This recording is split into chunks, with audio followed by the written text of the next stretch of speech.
Alhamdulillah, kita bersyukur jamaah sekalian. Hari ini adalah Jumat terakhir di bulan Rajab, bertepatan tanggal 26 Rajab. Sebentar ba'da maghrib kita sudah masuk pada tanggal 27 Rajab. Sampai hari besok kita semua akan mengenang sebuah peristiwa yang agung, sebuah peristiwa yang sangat mulia, yaitu Isra wal Mi'raj. Hari di mana Rasulullah diperintahkan ke langit yang tertinggi untuk menerima perintah sholat. Pada kesempatan kali ini saya ingin menyampaikan mengenai 5 fungsi sholat agar hidup bahagia dan selamat. Jamaah sekalian yang sangat saya hormati, menurut bahasa, sholat itu artinya doa. Karena setiap gerakan sholat kita mengandung bacaan-bacaan doa. Menurut istilah, sholat adalah ibadah yang berisi bacaan dan gerakan yang diawali dengan takbir dan ditutup dengan salam. Pada tanggal 27 Rajab tahun 621 Masehi atau 1400 tahun yang lalu, Nabi kita Muhammad dipanggil di langit khusus tentang sholat. Seluruh perintah Allah lewat malaikat, jamaah sekalian. Semua perintah agama lewat malaikat. Khusus sholat ini Nabi Muhammad dipanggil langsung. Begitu sangat istimewanya sholat ini, jamaah sekalian. Ibadah dalam Islam itu banyak, tetapi kita harus sadar bahwa ibadah yang paling tinggi, ibadah yang sangat tinggi, yang sangat menentukan siapa kita di depan Allah adalah ibadah sholat kita, hadirin sekalian. Tetapi sayang, sholat kita buat main-main seperti ini. Tidak serius sholat, kadang diakhir-akhirkan. Kita memohon ampun kepada Allah. Mudah-mudahan kita semua diampuni oleh Allah atas dosa-dosa seperti ini. Dan kita berdoa yang saat ini sholatnya belum berkualitas, insya Allah diberikan hidayah oleh Allah Subhanahu wa ta'ala. Sebab hadirin sekalian, kita semua tahu sholat adalah tiangnya agama dan tidak boleh ditinggalkan oleh siapapun dalam kondisi apapun. Tidak ada air boleh tayamum, tidak bisa berdiri boleh duduk, tidak bisa duduk boleh berbaring, tidak bisa bergerak boleh menggunakan isyarat mata. Jadi sholat ini tidak boleh ditinggalkan. Berbeda dengan puasa, ada dispensasi bagi orang-orang tertentu boleh tidak puasa, diganti dengan membayar fidyah. Zakat mal, zakat harta kita hanya wajib bagi orang-orang yang memiliki kelebihan kekayaan. Ibadah haji hanya wajib bagi orang yang memiliki kecukupan biaya. Tapi kalau sholat, jemaah sekalian, sholat tidak ada dispensasi, tidak boleh ditinggalkan, tidak ada pengecualian. Kemudian hadirin sekalian, sholat itu merupakan perbuatan manusia yang pertama kali diperiksa oleh Allah. Nabi kita bersabda, perbuatan manusia yang pertama kali diperiksa pada hari kiamat adalah sholat. Sholat, jika sholat itu baik, maka baiklah nilai semua perbuatannya. Dan jika jelek, maka jeleklah nilai seluruh perbuatannya. Maka dari itu jemaah sekalian, kalau sekarang sholat fardu kita belum baik, mari mulai sekarang kita perbaiki. Diperbaiki lagi. Kita bekali diri kita setahap demi setahap. Harus dikuatkan. Kalau belum bisa sholat sunnah, setelah sholat fardu ditambah sholat sunnahnya. Yang penting punya keinginan, jemaah sekalian. Yang penting kita punya keinginan. Belum bagus tidak apa-apa. Yang penting ada kemauan untuk menjadi lebih baik. Insya Allah kalau orang itu sholatnya bagus, subhanallah, kita doakan orang-orang yang belum sholat di masjid. Kita doakan, jangan disindir-sindir, jangan diolok-olok orang yang belum ke masjid. Mereka itu punya harga diri. Mari kita doakan, didoakan. Hadirin sekalian, kita umat Islam setiap hari diserukan, jadilah orang bahagia, jangan susah, jangan cemberut dalam hidup. Kita umat Islam setiap hari kita mendengarkan hayya 'alas shalah, ayo salat, hayya 'alal falah, ayo bahagia, ayo sukses. Itu berarti kalau kita ingin bahagia, ingin sukses, maka sholatlah. Jadi kita itu setiap hari diperdengarkan, jangan susah, ayo sholat, ayo bahagia, ayo sukses.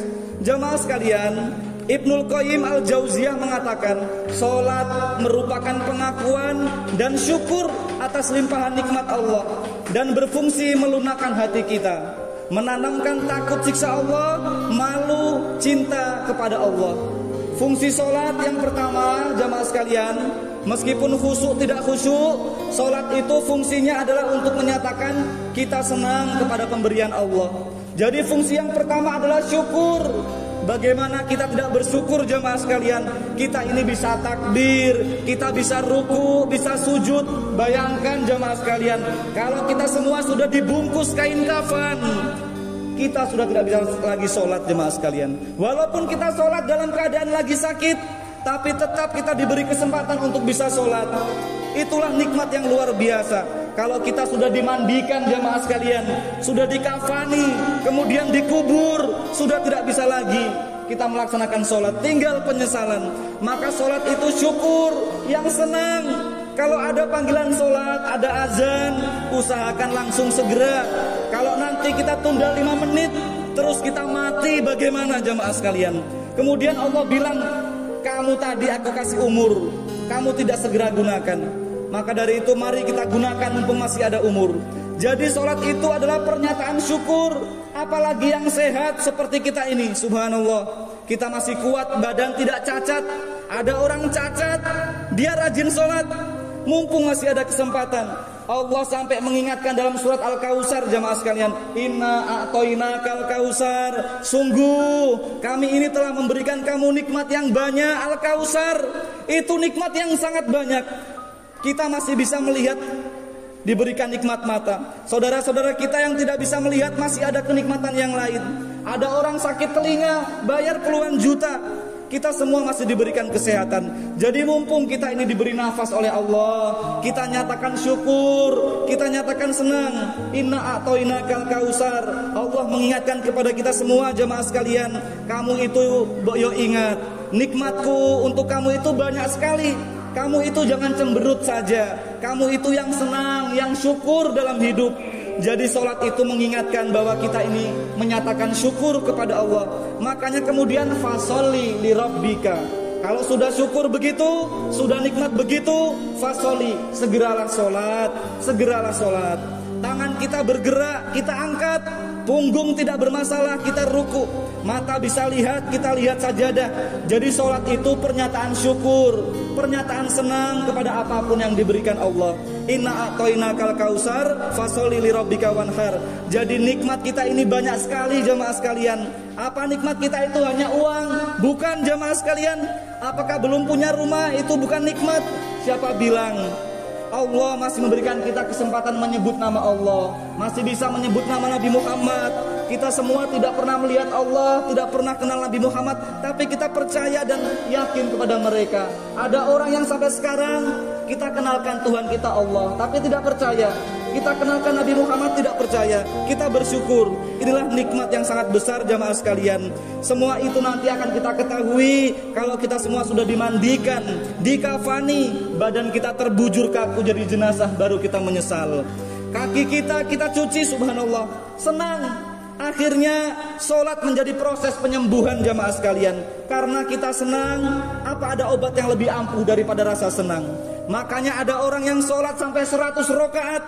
Apa ada obat yang lebih ampuh dari rasa senang? Nabi Muhammad, jamaah sekalian, kakinya sampai bengkak-bengkak. Ditanya sama istrinya, wahai Nabi, kenapa engkau sholat sampai bengkak-bengkak? Padahal engkau Nabi. Nabi mengatakan, wahai istriku tercinta, aku bersyukur kepada Allah. Aku sholat sebagai bentuk syukur. Maka dari itu, jamaah sekalian, mari sama-sama kita selalu bersyukur kepada Allah. Allah berikan kita kesempatan, mari kita laksanakan sholat. Yang kedua, sholat itu fungsinya untuk melunakkan hati kita, jamaah. Melunakkan hati. Mungkin ada yang lagi marah, ada yang keras kepala, sombong, merasa paling penting, paling top. Yang kita sombongkan apa, jamaah sekalian? Sehebat-hebat kita, Allah tegur, kalau kamu itu memang betul-betul hebat, sekarang matahari yang terbit dari timur, kamu oper ke barat kalau bisa. Jadi yang merasa paling kaya, paling pintar, paling hebat tidak boleh sombong. Maka melunakkan hati lewat ruku. Ruku itu pengakuan bahwa saya menunduk kepadamu ya Allah. Engkaulah yang lebih besar, saya tidak ada apa-apanya. Sehebat-hebat kita kalau tidak makan, tidak minum juga mati jamaah sekalian. Maka kita semua harus menundukkan hati kita, melunakkan hati kita jauhkan dari sifat sombong. Yang ketiga, sholat itu fungsinya menambah rasa malu jamaah sekalian. Menambah rasa malu kepada Allah. Malu ini penting. Ya Allah, saya ini sudah Engkau berikan air susu ya Allah, tapi kok saya balas dengan air toba ya Allah. Coba kita renungkan jamaah sekalian.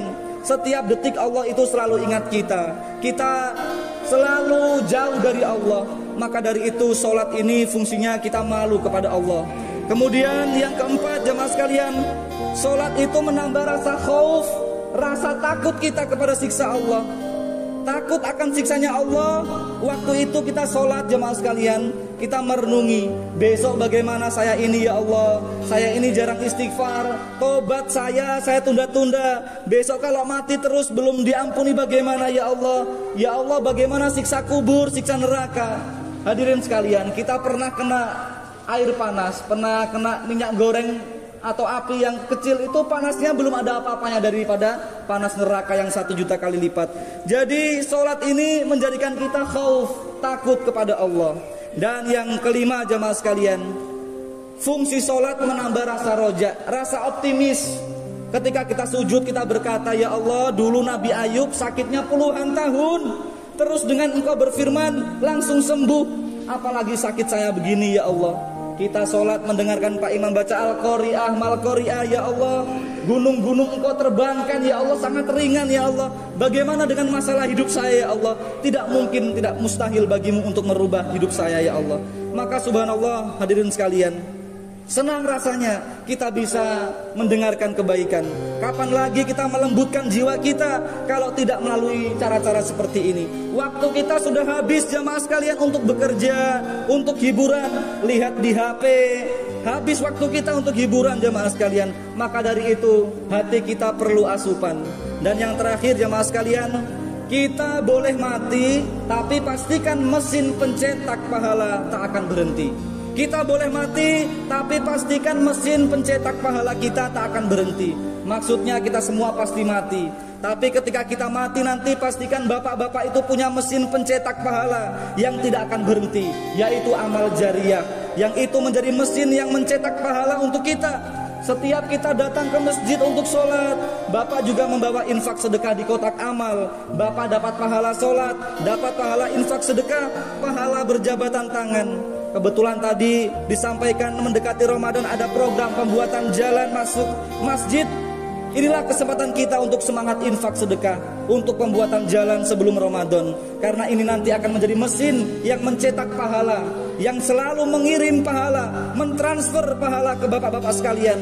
Sampai kita meninggal pun terus mendapatkan kiriman. Mudah-mudahan Allah selalu membimbing kita semua. Amin ya rabbal alamin. Aqulu qouli hadza wastaghfirullah innahu huwal ghafurur rahim. A'udzubillahi